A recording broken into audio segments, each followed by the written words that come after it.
Welcome to the Fintech Times News and Views podcast. Established in 2016, the Fintech Times is a global multimedia news outlet centered around the world's first leading fintech newspaper.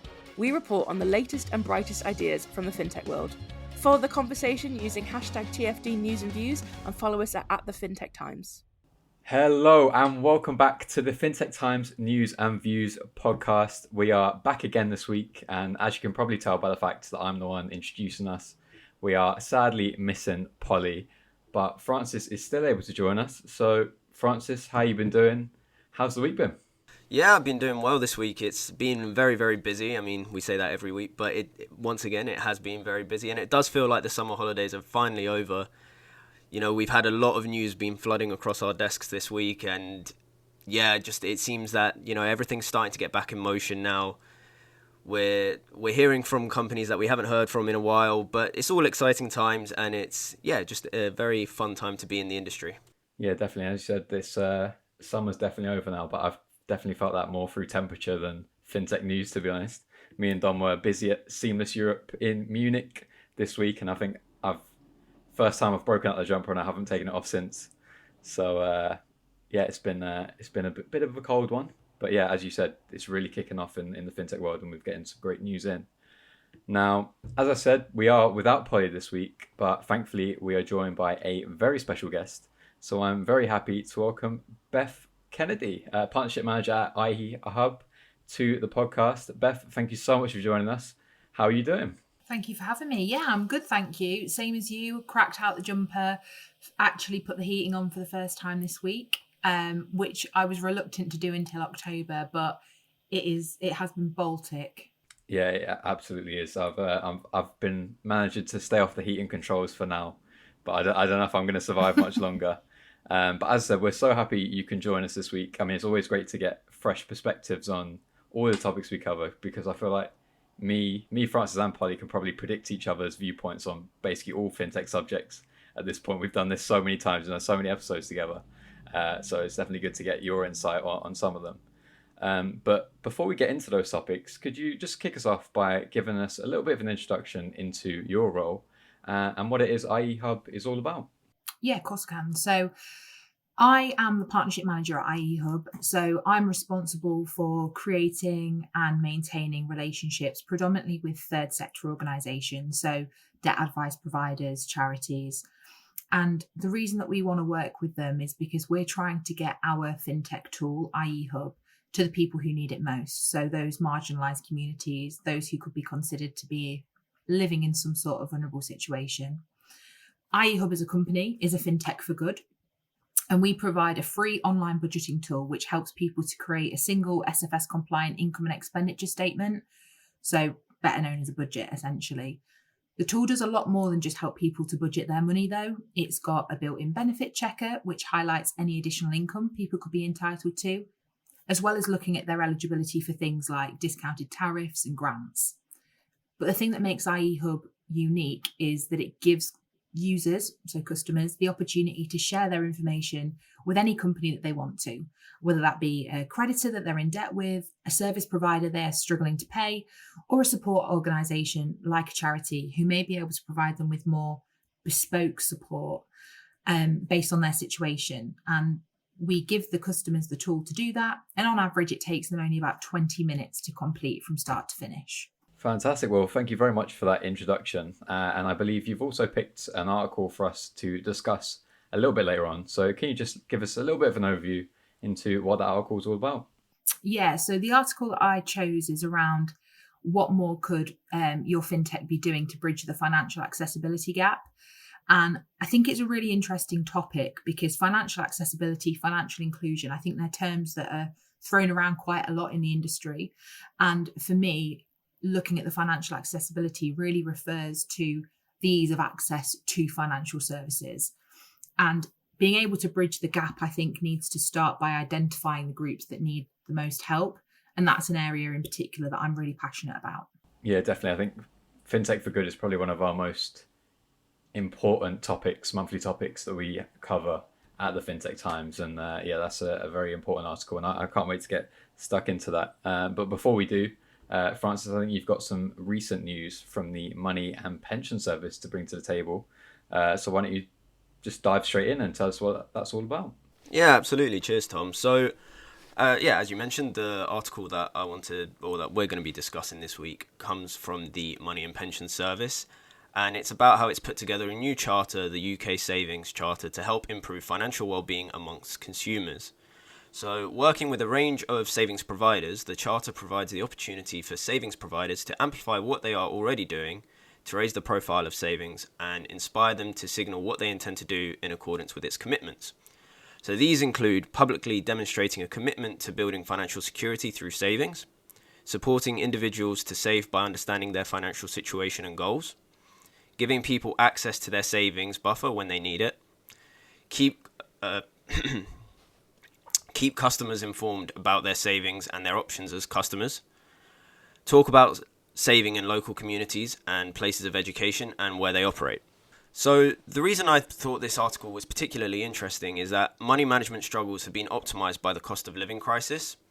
And so to address this, the charter is being rolled out to help 11.1 million working age adults on low to modest incomes who do not save regularly. So through the UK Strategy for Financial Wellbeing, the Money and Pension Service aims to create 2 million savers of working age on low to modest incomes by 2030. So the main reason I wanted to talk to you guys about this today is, of those points raised in the charter, I wanted to see what you thought would be the most impactful one, and why that really is. Because for me, I think it was the fourth point, which was about keeping customers informed about their savings and their options as customers.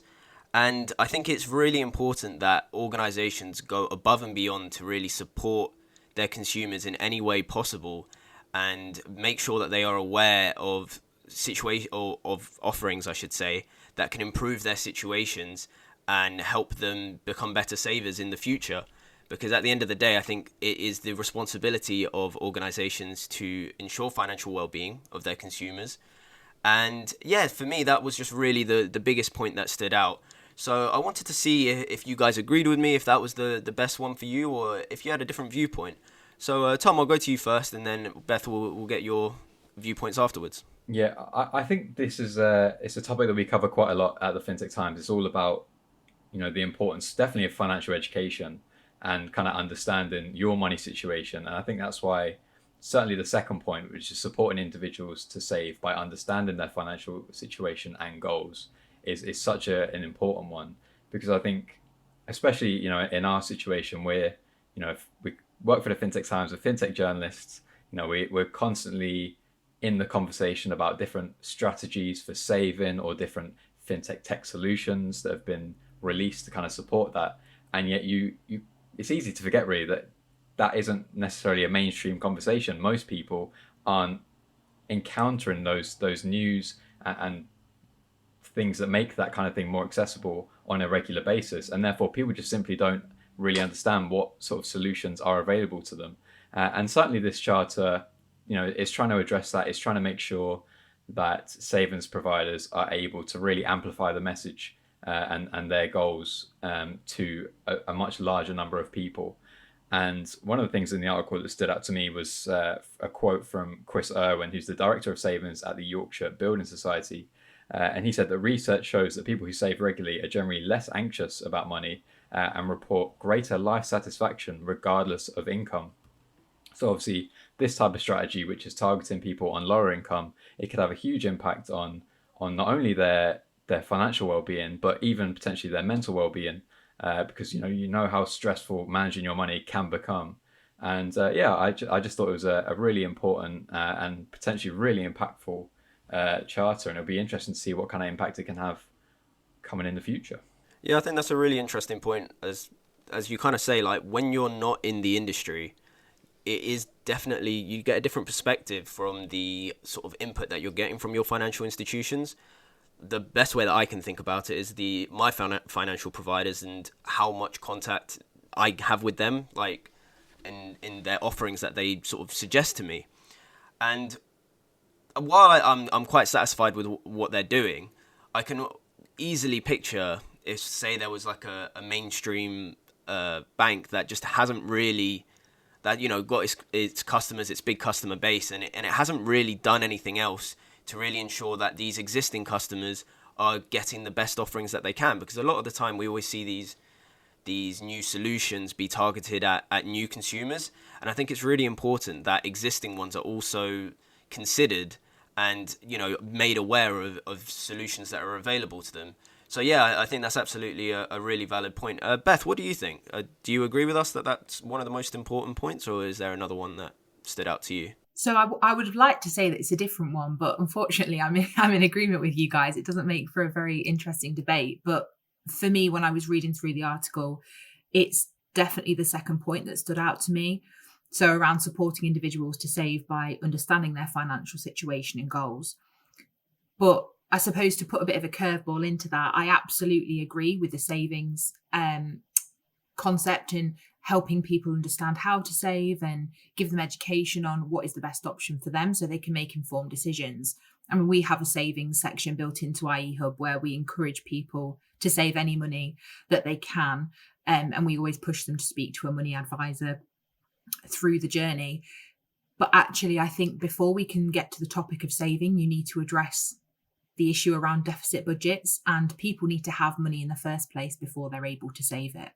So for me, that concept of really understand your financial situation. If somebody at the moment is in a deficit budget and has more going out than what they've got coming in, they're not going to be in a position to save.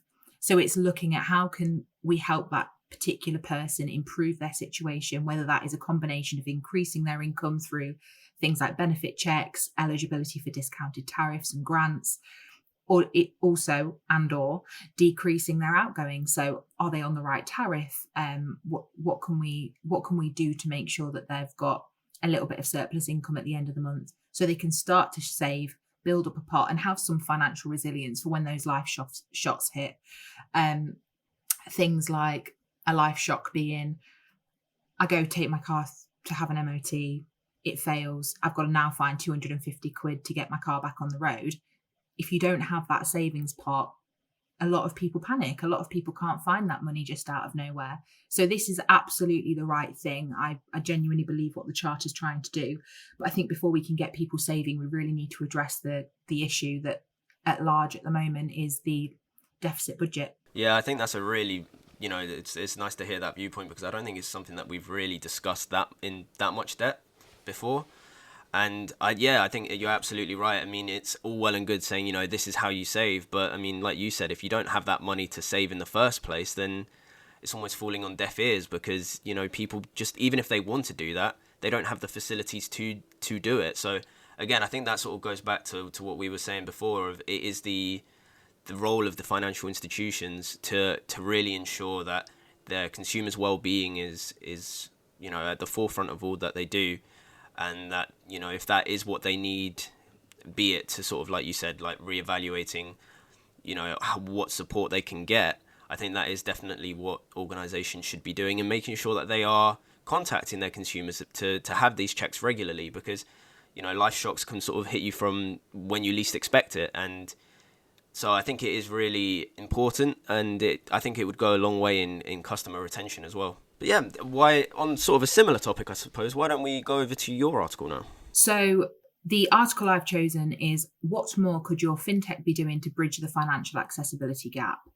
And I kind of alluded to this in the introduction, but I'm incredibly passionate around the topic of vulnerability, and a big part of making sure that services are accessible for customers in vulnerable circumstances is by making sure they're accessible.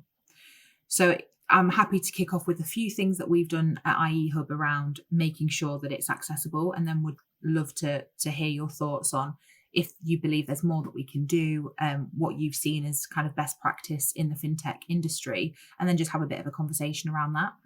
So I think the first point in the article is around being better at communicating. And in order to communicate with a particular group of customers, I think you really need to understand the group that you're trying to target. And above anything, inclusive service design is incredibly important. You need to make sure that a piece of technology is accessible for everyone, and that includes those with additional needs.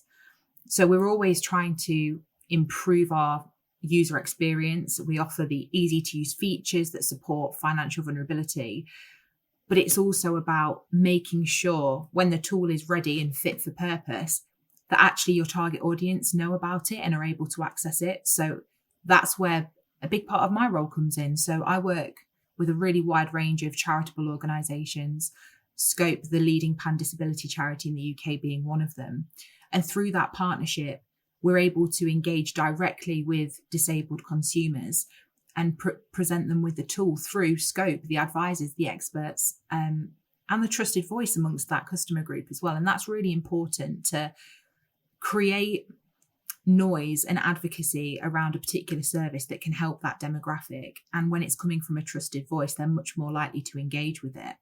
And when they engage with it, they then have the ability to follow the process from start to finish. So something as simple as making sure that the colour contrast is right and there are on-screen prompts using plain English. Within our tool, we kind of have a top reading age of 11 to make sure that if you aren't kind of educated to a degree level, you don't need to be. It's all about plain English. It's about explaining what is a really complex topic in its simplest format and using kind of emerging technologies to bring to light what we just spoke about in the previous topic, not just addressing somebody's current situation, but actually trying to highlight all of the support available for them. So they only have to do something once, but if they do it right, they're maximizing the output. So a live example of that, if somebody does their budget using IE Hub, so they populate their income and expenditure, they are automatically going to get the benefit checks. They're going to see if there's a more affordable tariff that they could be entitled to with, say, their water provider. They can see any grants that they're entitled to. So we're looking at maximising their income. They're not having to go to 2, 3, 4 different places to do all of those different things. And I think that's a big part in what we're trying to achieve as a sector when it comes to financial accessibility, is really getting it right for the customers that you're trying to reach and understanding those customers.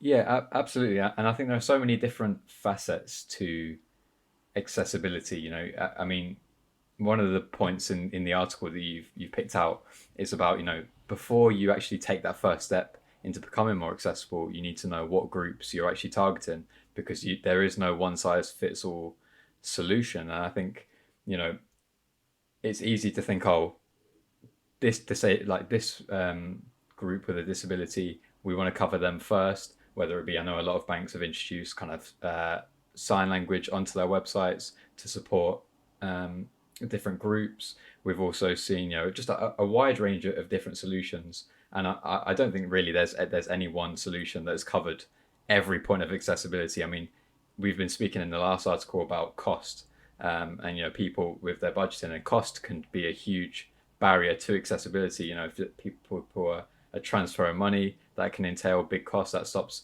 those services being less accessible. Different accounts costing certain amounts of money per month or per year. You know, so there are so many different facets of accessibility to consider. And I think one of the points that really stood out to me in the article was the fact that you need to really pinpoint exactly who you're trying to cover before you just try and branch out and just do a sort of all-encompassing sort of solution, because that is never really going to work. And in the end, you're going to end up helping nobody. Yeah, I totally agree. And I think with kind of the topic of, in particular, kind of financial accessibility, and that kind of goes hand in hand with vulnerability, it's an ever-evolving beast. What you, I think, as a fintech need to be doing is continually looking to enhance features that address customer-specific needs. And you hear that from partners, experts in their field, who can be the voice of these vulnerable consumers, or by directly engaging with the users of the system. And actually, something that we're doing kind of a little bit hot off the press, we haven't announced this yet, so a podcast first for you. We're actually going to be introducing Recite Me into our customer journey in the next coming weeks. And that is going to be a toolbar on our website, which gives the end user the opportunity to customize the accessibility of the site to better suit their needs. So as you said, Tom, there isn't you can do this and it's going to be perfect for every customer. The toolbar will allow the customer to completely tailor their experience, whether they want to run through the IE Hub journey in a language which isn't English. Maybe it's their first language. Maybe they need that, but also a different colour contrast, or they need text-to-speech capabilities. That Recite Me toolbar allows you to do that. And I think it's incredibly important that those sort of services are offered, because you're not going to create a website which does all of those things in one go. But by being able to place something like a toolbar and give the customer control, who has the accessibility requirements themselves and knows what best suits their needs, that to me is the way forward. It's giving the customer control instead of making assumptions based on what you think is right. I think you raised a really interesting point there about this idea of vulnerability as well, because I think as fintechs, organizations need to be able to identify. It's no good just saying we're looking to help vulnerable customers. I think people need to identify who those vulnerable customers are, and they need to see what the best way to actually help them is.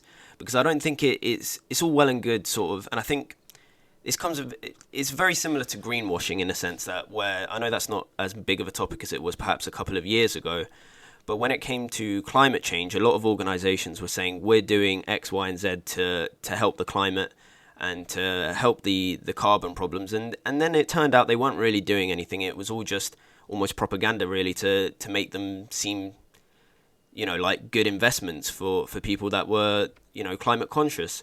And I think it's a very similar thing now, where organizations can't just say we're looking to help vulnerable people and leave it at that. They need to go above and beyond and show, right, these are the vulnerable people. These, this minority group or whatever it might be, they're the ones that are suffering right now, and this is how our solution is going to be able to help those people in particular. I think it's kind of like Tom said, you can't have a one-size-fits-all approach to this, because if you're just doing that, you're not actually helping anyone in particular. You're just sort of saying, we're here to help everyone. And if you're helping everyone, I mean, it's as good as an intention as it might be.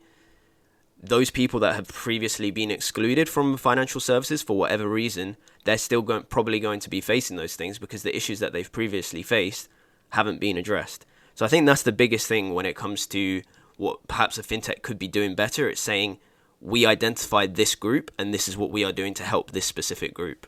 Yeah, I completely agree with you there, Francis. I think it's identifying the group, but consulting with experts who support this demographic of customer on a daily basis. They understand the needs of that particular customer group. It's not about you making assumptions. So, for example, a blind customer, no, they definitely don't want bills in the standard format. Well, you can't make that assumption, because actually they may have a screen reader that they want to use. Instead of making those assumptions, you have the conversation with the customer or engage with them in a way that they feel comfortable to engage with you. And then you can provide the bespoke, appropriate, tailored service to best suit their needs. So yeah, completely in agreement with you there. Vulnerability is such a beast of a topic. And often the phrase vulnerable customer, and I use that in quotation marks because I don't like the phrase, is misconstrued. And anybody can be vulnerable at any point. I could walk outside, fall off a bus stop and break my leg, and I'm in cast for the next 3 months because it's a really bad break. That would put me in somewhat of a vulnerable situation, because my mobility is going to be limited for the next few months. Anybody can receive a diagnosis. You could be a managing director of a company one day, receive a diagnosis, have to drop hours at work, your income takes a massive hit, or you could have to start caring for somebody. It's such a huge topic, and there absolutely can't be a one size fits all for all of these different vulnerabilities, some which are more of a permanent state and some which are transient. People fall in and out of vulnerability. I think as financial service providers, they have a responsibility to be able to adjust and tailor their processes to make sure that they are providing the right level of service to those customers at the right time in their life. I think that's a great point. And I think one of the things that we often say on the podcast is kind of the important role that these financial institutions do have to play, and they do need to be engaging, like you said, with experts to make sure they're covering the right areas, but also industry partnerships, partnering with other entities that have already implemented certain solutions or that provide other solutions. I think partnerships are a huge area, because as we've been saying, there are so many sort of different facets of accessibility that even if you are trying to target groups one by one, you're never going to get to the end point. So partnerships can really speed up that process, really enhance how many people you're accessible to, and yeah, I think that's a very good point. And with that, I think that sums up both of our topics for the day very, very nicely. So as always, if you'd like to hear more about the articles discussed today, or you want to hear any more news and insights from the fintech world, make sure you head on over to the fintechtimes.com, where we're posting news, data, and insights every single day. And that brings us on to what is probably our favorite part of the podcast, which is the quick fire questions, where Beth, we're going to put you in the hot seat. So I hope you feel ready to deal with what is going to be some very intense pressure. No pressure at all, Tom. Okay, right. So our first one, very, very related to the discussion we had today, and that is, what is the best thing a consumer can do to help with their own money management? If you had to give one tip to a consumer, what's the first thing they should be looking at when it comes to their money management? Oh, that is a great question. I think for me, the one tip above anything else would be keep track of your money, understand your spending. And I think the first essential step for anybody to have better money management skills is to create a budget and understand, what are you spending every month? What have you got coming in? What have you got going out? Are you in a surplus? Are you in a deficit? And that probably joins really nicely onto the first article that we discussed, because as soon as you understand that, you can then start to make informed decisions about your money and how much you can afford to save. How much have you got to put by for that holiday that you'd like? How much do you need to plan for if your MOT doesn't have a positive outcome? So yeah, keeping track of your money, having a budget, understanding your budget. Fantastic. And sort of perhaps taking a turn away from work for a second, what is your favourite genre of music? Oh, my music taste is very varied. I think my Spotify on repeat demonstrates that it's a real mix of genres and artists. But seeing as you're putting me on the spot and you'll push me for an answer, I'm sure. We can take more than one. It doesn't need to just be just one. There can be multiple. Okay. I think probably country, which is a bit rogue, and probably not something that I've ever admitted before. But I would say kind of favorite artist in country it's like your Luke Combs of the world. I was lucky enough to get to see him when he was in London at the O2 back in October last year, and it was just the best night ever. You can't go wrong with country music. If you're feeling sad, put a bit of country on. If you're happy, put a bit of country on. Do you know what? I definitely think there is a bit of truth to that. Like, my dad always used to listen to country music, and I've sort of grown up with it a bit as well. So I definitely see where you're coming from on that one, 100%. Yeah, it's great. Diving back into the world of fintech now, you've sort of answered what a consumer can do to help with money management, but from a financial provider's point of view, what can they do to help with money management?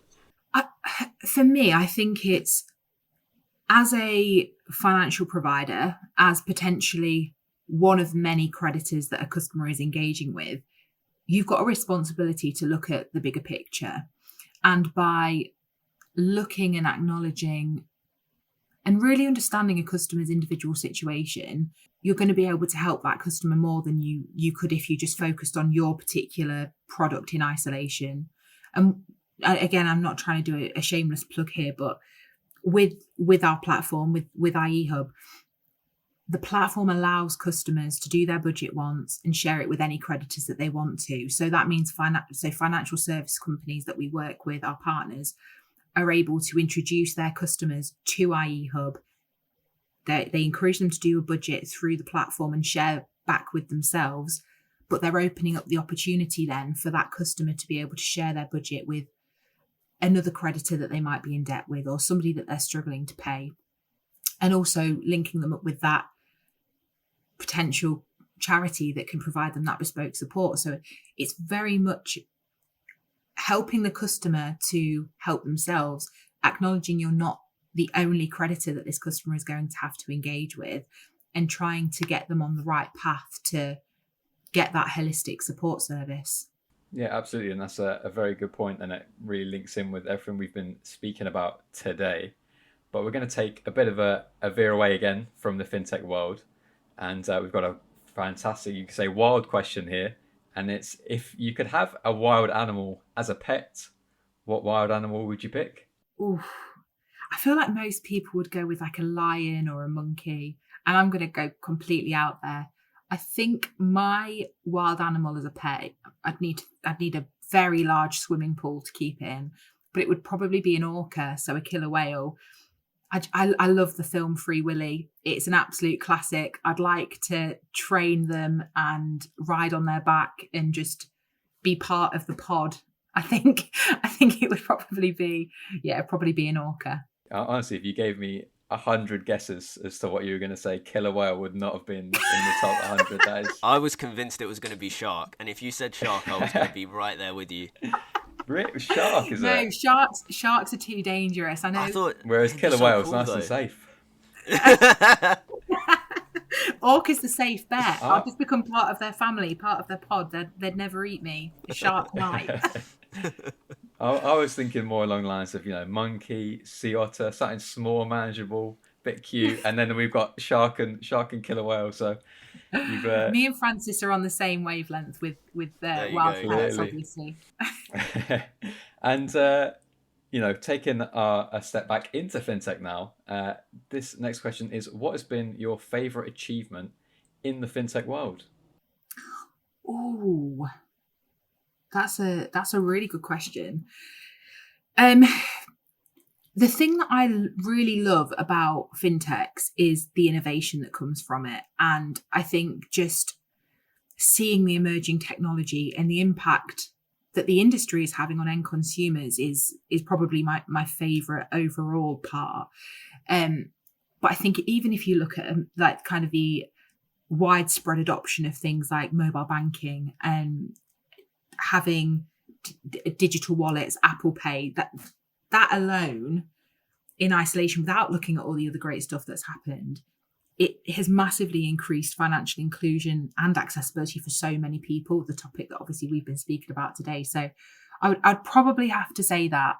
Fantastic. And now, we alluded to it a little bit at the start of the podcast. Another hugely important question. What's your preference, winter or summer? Oh, summer.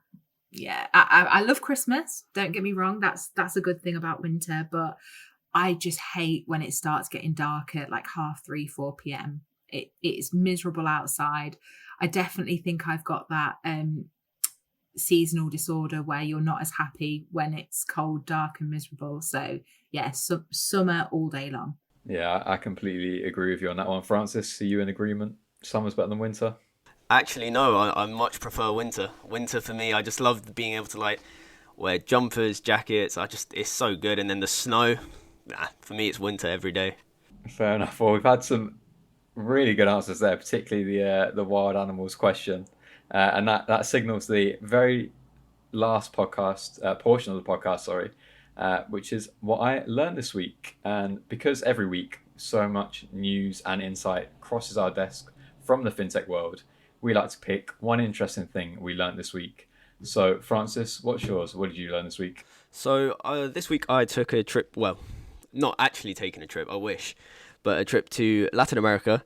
And I learned that Nubank, the Latin American neobank, has removed its Nucoin offering, which is its crypto offering. And considering everything we hear about the crypto world and how big organizations are getting involved in it, I just found it very interesting that Nubank has taken a step away from the crypto world. Fantastic. And Beth, do you have anything to share that you've learned this week? I can give you a personal one, Tom. Not again, sorry, we're going a bit off topic from fintechs, but it is still relevant to the conversation because we've spoken a lot about financial accessibility and vulnerability. And I've actually dived back into teaching myself BSL. I started during lockdown. I got pretty good to the point where I could have managed a conversation about a range of topics. And the last kind of 12 months, I've fallen off the wagon a bit. So I jumped back on that this week and I retaught myself colours in British Sign Language. That's great. That's something that I've always wanted to do as well. I remember when I was younger, I had a massive book that taught you a large portion of BSL. And when I was a kid, I knew so many. And like you said, I've completely fallen off that now. And I don't think I remember anything now. So yeah, I think that's something that more of us should definitely be jumping on as well. And mine, diving back into the fintech world.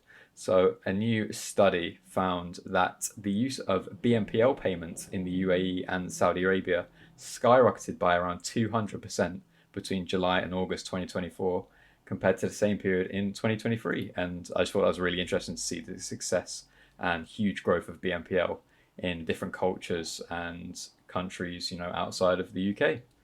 And with that signals the end of the podcast. So Beth, thank you very much for joining us this week. We hope you've enjoyed your time with us. I have really enjoyed it. Lovely to speak to you both, and thank you again for having me. Yeah, thanks for coming. And Francis, I hope you are with us next week. Yeah, see you next week. Thanks for listening to the Fintech Times News and Views podcast. Don't miss next week's episode and continue the conversation using #TFT News and Views and follow us at the Fintech Times.